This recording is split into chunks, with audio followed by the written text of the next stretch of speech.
Good morning. Ngasi thangju numit ki card ki message ing minara se ko ado thangju numit se aham bada number ko number se khoi gi 93 lere aduga kaladana akhoi gi amu bana traga mekhet machu gumba kai gumba dumaina shin bi ko ado ngasi se tang amma oibanina haidi tha horpa amma oibanina haidi koina cinnamon powder gumba khutta katang hapaga ai gi imung da kai da blow toxin bi ba haidi kamjan bi ba ko dukan oiro natraga kaino oiro ko adu duma to bi ko tha horpa se ado cleansing kari kra phajana loina to thok pa ko cleansing haidi imung manung sengdokpa khotokpa haidi kanadaba pot kumba kaigumba leina ko sinadaba pot kumba loinama discard tokthokibani khangde natraga mingonda pithokhibani khangde ko aina di sinaroi pot akhoi mungna sinada mi amadadi haidi kanagadaba pot oragadi adumaina gumba pibi gi ba yai ko hai thawropase aduga even aigi plan of action harasne ko haidi aina handak thada tawdori mayam se adugi kaino mayam do loina ithokpa khutokpa baw yai ko adu duma to bibe yai aduga saturday oibanina kaino to be haidi charity gumba kai gumba hajik sum haidi mayam ama kaino to khudong thiba nangbo ko patawbunina haidi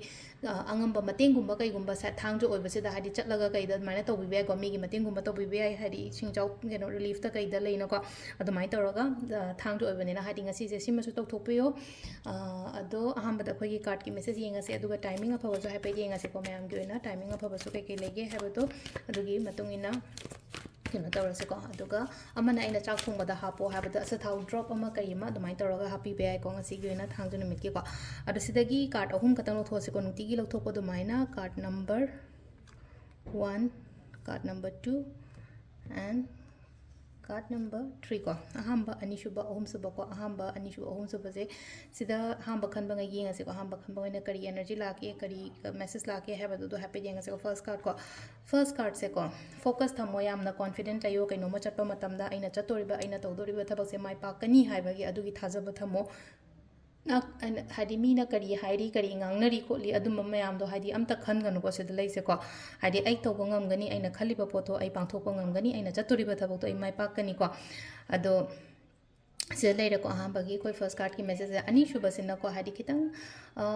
keno soi ko haidi aina khaliba poto da amuka hen attention piyo aina thaba ama chatke thaba ama tawge na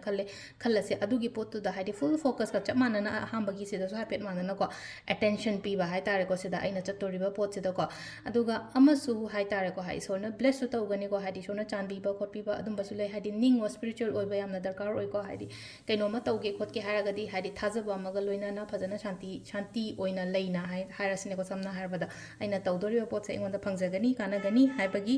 adumai tawraga haidi thajaba maga loin tawbiyo haidi aigi planning ai kyam paisa tale ai kyam thabak tawe ai imungda kai lei kholi haiba mingom ta kanam ta wari share tok thokanu ko ahum suba sena ko haidi paisa di lakani chatsu chakani ko haidi lakpasu lakpagi lambi su lakani chatpagi lambi su lakani aduna khatang isana manage tawbiba isana balance tawbiba hairasine sida haji